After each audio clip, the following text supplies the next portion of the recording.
Hello everyone, I'm Gary May. Welcome back to another episode of Ranking the Studio Albums. In this episode, we're going to be doing Pink Floyd, the studio albums. Obviously, Pink Floyd has a few compilations, not many, 3 to 4, really notable ones. They also have, a few live albums, great live albums. But we're just going to do the studio albums here.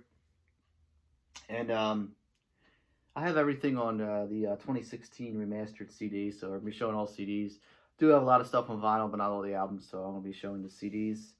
And I don't want to say we're ranking them from worst to best, because there's not a single bad Pink Floyd album. They're all amazing. They're all great. I'm just ranking them in the order that I feel is their best to not as good, I'll say, as the best.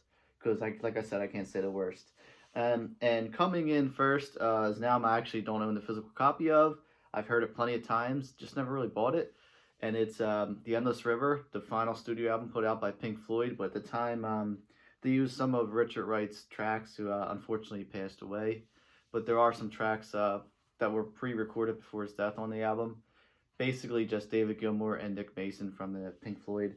And it's basically just a instrumental album. There's only one track where David sings on. And I would say maybe that's probably the worst Pink Floyd album, but it's not bad because it's David Gilmour playing guitar, which is always amazing. One of the greatest guitar players of all time, one of my favorite guitar players. So yeah, that's coming in last. And again, I don't have a physical copy, so I can't show you. Coming in next is Amagama or Umaguma, however you want to say it. Now this might be an exception because it's a double disc, half live, half studio. Anyone knows this album knows the studio album isn't that great. It's split into 4 parts. Basically Richard Wright's piano opuses, no vocals. 2 songs from Roger Waters, 1 features vocals. 3 songs from David Gilmour, The Narrow Way, only 1 part features vocals, and then 3 tracks by Nick Mason, the drummer. And the live album portion of this is amazing. Only 4 tracks. Really good. But like I said, it comes in, second to last because it's largely instrumental. The studio album isn't that great, but this album is amazing because of the live stuff. Next up, More. Now this was a soundtrack from the movie, which is called More. Some more instrumentals on here. It was released in 1969, but some really good stuff like the Nile song, Green is the Color. Cymbeline is one of my favorite Pink Floyd songs. Really good. Biza Bar is great, and even the instrumentals on here are pretty decent. But Green is the Color is such a great song, and yeah, I would say Nile song and Cymbeline are probably my 2 favorite from this. And this doesn't get a lot of recognition. It's not as famous. I think this and the other one I'm going to show, which is considered soundtrack albums, they don't get a lot of recognition as Pink Floyd albums. Next up, Momentary Lapse of Reason. Excuse me. This was the kind of the reunion from Pink Floyd in 1987, featuring David Gilmour, Nick Mason, and Richard Wright. And there was a legal battle with Richard Wright where he wasn't able to be mentioned along with Pink Floyd or something like that. I don't remember all the specifics. Largely had to do with Roger Waters. But this is basically Pink Floyd getting back together without Roger Waters, who left after the Final Cut album. Some really decent songs on here. Obviously the hits, Learning to Fly, On a Turning Away. Dogs of War is really cool. Sorrow is great. Amazing song on here. Some more instrumentals. Signs of Life, which opens it up, is just, kind of similar to the Breathe opening. And there's a cool little gatefold of the 3 members at the time. And yeah, Roger Waters really bashed these guys when they put this album out. Not a terrible album, 1987 release, but again, not their very best. Next up, just mentioned it, The Final Cut. This is basically a Roger Waters solo album. Not a lot of input from any other member. The best song on here, I feel, is Not Now John. The only vocal to feature David Gilmour and the only input by Gilmour on this album. It was basically just leftovers from The Wall. These 2016 remasters really have some cool photos in there. You can just tell it's Pink Floyd. A Pink Floyd album by the photos. This remastered features When the Tigers Broke Free, which wasn't included on the original album. It was on the Wall soundtrack from the movie. So once they're remastered, I believe it was like it might have been like a 2002 or 2003 remaster originally, which included the song. But basically, the Fletcher Memorial Home was the only like kind of single release from this. And like I said, it's largely almost like a Roger Waters solo album, which kind of what he wanted to do, but as we all know, Pink Floyd name would sell a lot more. Next, we have the other soundtrack. This is obscured from Cloud. Soundtrack from a French film called, probably going to butcher this, La Vallée. Some cool songs in here, a lot of instrumentals again, but the title track is awesome. When You're In's cool, Burning Bridges, What's the Deal, it's great. Free For and Stay, just really good songs. And this was the last studio album they would record before going in the studio to do Dark Side of the Moon. So 1972 release, definitely worth checking out. Next we have an iconic cover by Hypnosis. This is Adam Hartmother. Adam Hartmother features the Adam Hartmother Suite opening the album, which would take up the whole first side of the vinyl. Back cover there. Only 3 vocals on here. If, Summer 68, Fat Old Son, Roger Waters, David Gilmour, Richard Wright, all singing vocals. And it ends with another avant-garde medley. Alan's Psychedelic Breakfast, split into 3 parts, Rise and Shine, Sunny Side Up, and Morning Glory. And it's basically, you can hear the, I guess, Alan cracking eggs, cooking eggs, frying eggs, all that. Really a cool album just to relax to, especially late at night, after some drinking or whatever else you want to do, and just relax. And before you go to bed, this is always a cool album to throw on. 1970 release. I feel like Adam Hartmother was the album where you start seeing Pink Floyd turn into Pink Floyd as we know him. Next up, 1994 is The Division Bell. Again, not featuring Roger Waters, David Gilmour, Richard Wright, Nick Mason. And this is an amazing album. It's kind of hard for me to put this high up on the list because I just really love this album. They went on the Pulse tour after this, which is available on DVD, Blu-ray, the CD, live. Just a really, really good album. What Do You Want From Me? Marooned, one of their greatest instrumentals. Great Day for Freedom, Take It Back, Coming Back to Life. Keep Talking, which features Stephen Hawkins on there. High Hopes. And the cool thing about High Hopes is the last line he says, the last words on this album, was The Endless River. And then the final studio album after this, which would take, I don't know, I think it was like 12 years later maybe. Maybe longer. I can't remember what year Endless River came out. But anyway, it's called The Endless River. So last line was The Endless River, and then they go into the album The Endless River. So I thought that was pretty clever. But yeah, just an amazing album. And at the time, everyone thought this was the last Pink Floyd studio album. So what a way to go out, and really showcases how David Gilmour can, take control of the band over Roger Waters and make a great album and a lot of hits. And a lot of these titles were also written by David Gilmour's wife. Next up, now I had a little trouble between Division Bell and this album. They could flip-flop again, but A Saucer Full of Secrets, first album to feature David Gilmour, the second ever album released by Pink Floyd in 1968. Let There Be More Light, another cool instrumental. Remember a Day is cool. Set the Controls for the Heart of the Sun, probably the most well-known song on here, by Roger Waters with that insane bass line. It's really great. Corporal Clegg, heavy psychedelic song. Saucer Full of Secrets, like the 9-minute instrumental. Seesaw is the only, I feel like, weak track on here. And then finally Jug Band Blues, which has Syd Barrett, which you'll see right here on vocals, and the only really input from Syd Barrett on this album. And yeah, even though David Gilmour plays on here, they don't really show his picture in the gatefold here. Let me show that cover off again. Really cool psychedelic cover, especially in '68. They had a small following in England, but they didn't really make it in America yet. Next we have Pink Floyd's debut album. This is Piper at the Gates of Dawn. Obviously, this is Syd Barrett, Roger Waters, Nick Mason, and Richard Wright. And David Gilmour is not on this album yet. Released in August 1967, right in the middle of Summer Love. There's a cool psychedelic shot and a black and white photo. Basically, this is the brainchild of Syd Barrett. Astronomy Domain, just a cool psychedelic spaced out song. Lucifer Sam, Matilda Mother, Flaming Power, Talk Age, Take Up That Stethoscope and Walk, Interstellar Overdrive. Really cool instrumental that they would keep in their live sets for the next couple of years after this album. The Gnome, Chapter 24, Scarecrow, and Bike. Bike is just one of those cool, like, what the hell, what are they doing kind of songs. But this is, Brit psychedelic pop at its finest. Really good album.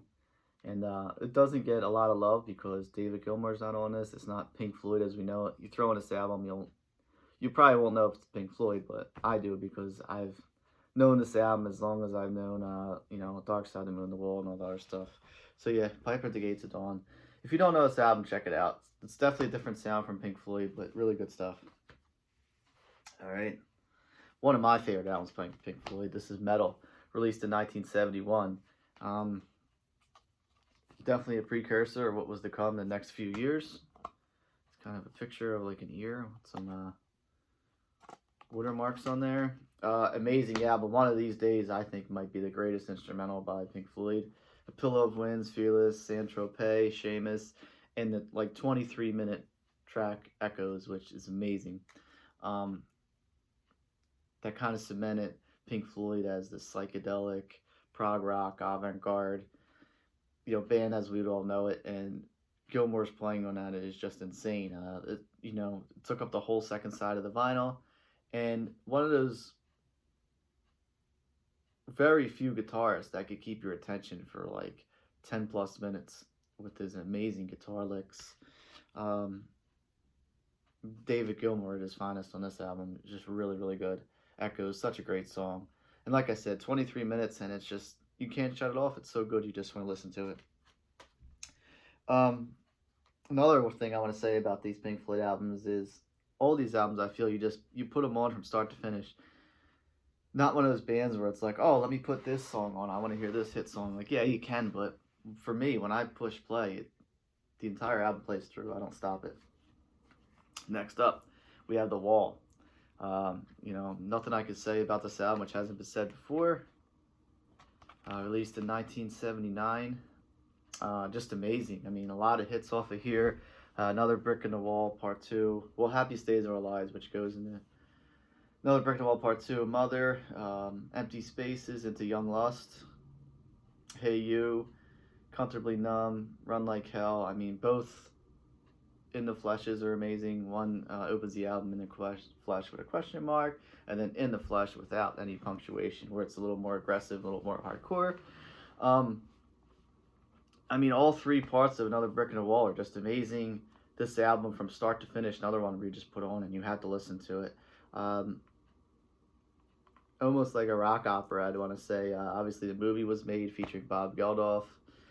And, yeah, just amazing album.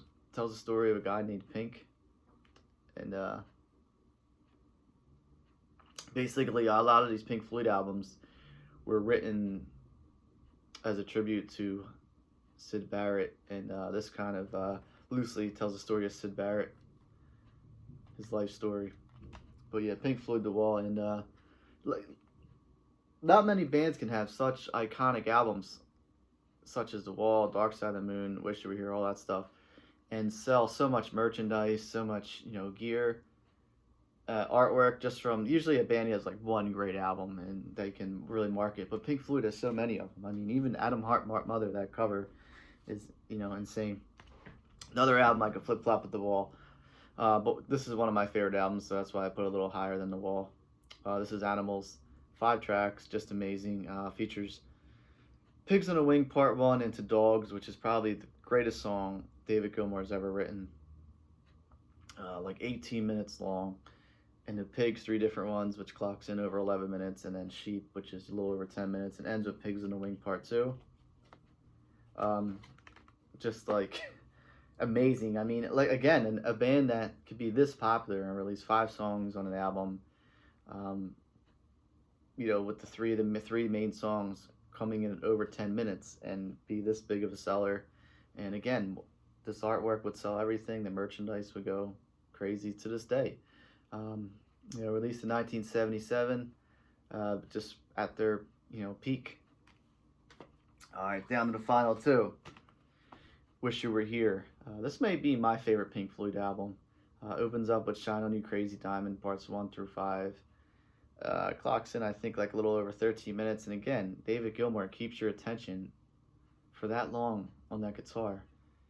I mean, just that chord, them 4 notes that opens the track is just amazing. And goes right into Welcome to the Machine, which is actually David Gilmour had a lot of trouble singing Welcome to the Machine. That's why his vocal tracks, I think they were more than doubled. I can't remember. If you know, leave in the comments. But they actually do this live on a Momentary Lapse of Reason. I'm sorry. The album from the tour of a Momentary Lapse of Reason. So, check that out. They just released a deluxe edition of that, re-released it. And then the second side, Have a Cigar, featuring Roy Harper, which was an English folk singer at the time. And a lot of, Roger and David both had trouble singing the song, which is why they got Roy Harper to sing it. And then Wish You Were Here, obviously the iconic title track, which everyone knows. And ends again with Shine On You Crazy Diamond, with parts 6 through 9, which is a continuation of the opener. And yeah, just an amazing album. Like I was saying, Delicate Sound of Thunder was the live album that was put out from the tour of A Momentary Lapse of Reason, and features a live recording of Welcome to the Machine. So you can hear David's vocals a little more raw on that live album as opposed to this. Another album, like I'm going to say, artwork sold everywhere. With the faceless guy, the man on fire, which is actually a real photo. This isn't photoshopped. This guy was a stunt man, lit himself on fire for the cover, and it worked. All right, now before I get to the final one, which I'm sure you know what it is, I'm going to do an honorable mention real quick. This is Relics. This came out in 1971. Basically, a compilation of their early hits, mostly all by Syd Barrett, that were released on 45s. And Nick Mason did the cool artwork there, and there's a lot of different artwork for this. The 94 remasters was kind of in like a bluish purple color, and this was a real, whatever this thing is here, a relic, I guess. There was a real picture of it. I guess they made from the drawing. There's another, I should have grabbed the cassette to show it, but there's a picture of a mask on it on the cassette, and I believe the vinyl, there's another picture, I can't draw on a blank right now on vinyl. But yeah, this features Arnold Lane, which was a hit for, early English hit, Interstellar Overdrive, which is from Pipe at the Gates of Dawn, See Emily Play, which is cool, Remember a Day, Paint Box, Julia Dream, Careful with That Axe Eugene, the studio version, and that song is really loved by Pink Floyd fans on the Amagama album as a live version. Cirrus Minor, Nile Song, Biding My Time, and Bike. So yeah, stuff from their early days, stuff from more. Basically, it's just 67 to 69 compilation. And there's some pictures of the relic on the front, the real pictures. All right, again, that's an honorable mention. I didn't put it in because it's more of a compilation, even though it features some studio tracks on it. And as you probably all guessed, which is arguably the greatest album of all time, Pink Floyd, Dark Side of the Moon, #1. Another album where you put on start to finish, doesn't end, and every track on it runs into each other, except for The Great Big Sky and The Money, because you have to flip the vinyl over. Opens up with Speak to Me and The Breathe. On the Run, awesome instrumental. Time, that song. Great Gig in the Sky, which features, I forget her name, I think it was, I want to say Dolores, I can't remember right now. Just screaming, and it worked. Money, which we obviously all know that track, biggest hit off this album probably. Us and Them, probably one of my favorite Pink Floyd songs. Any Color You Like, another cool instrumental, which I feel like leads into like the conclusion of the album, which is Brain Damage in an Eclipse. And released in 73, and it stayed on the Billboard charts since 1973. Just amazing album. Probably the most recognizable artwork of any album ever released. And I think it rivals Sgt. Pepper's Lonely Hearts Club Band as being the greatest album of all time. So yeah, that was my Pink Floyd ranking on CD. They're all the 2016 remasters. And if you don't own them, I suggest go out and get them. I bought the 1994 remasters first. And then once the 2011 remasters came out in the Digipack, I went and bought all them then. And then once I heard these 2016, which had, Pink Floyd actually produced all these albums. They were released under Pink Floyd Records label, and I just thought they sounded better than the 2011 releases, so I went and bought them. So yeah, that's basically the whole Pink Floyd discography. Amazing stuff. One of the greatest bands of all time. Thanks for watching. Again, I'm Gary May. Instagram, Gary at the Elysiums. Gary of the Elysiums, sorry. At Gary of the Elysiums. You can follow me. I post a lot of stuff on there. Mostly my album collection. I haven't been posting as much lately, so I gotta get back to doing that. Again, thanks for watching. Subscribe if you like these videos. Got more coming up. I might do another one today. The year in music, update videos, music hauls, things like that. So thanks again for watching.